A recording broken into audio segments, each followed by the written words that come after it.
Welcome to Luca is a Billionaire, where the only thing I invest in is your answers. In this video, I will explain how to make UI/UX design in Adobe XD. First, open Adobe XD and select a new artboard, perhaps an iPhone 12 or a web template. This sets up your design canvas. Next, you'll want to bring in your visual assets, like logos or images, and start arranging them.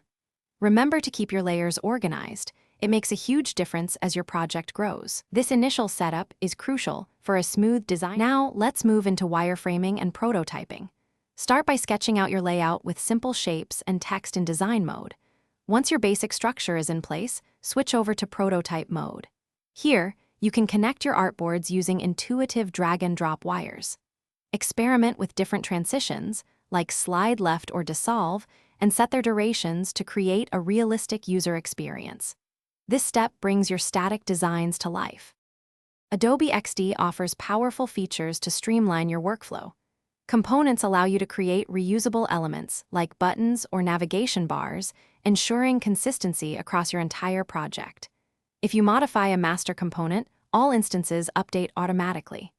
The repeat grid feature lets you duplicate elements, such as a list of items, with just a few clicks, and easily adjust their spacing and content.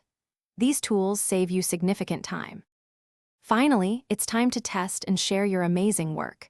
Use the desktop preview or the Adobe XD mobile app to interact with your prototype as if it were a real application. This helps you catch any design flaws. You can even record your interactions to analyze user flows. When ready, share a web link with your team or clients to gather feedback.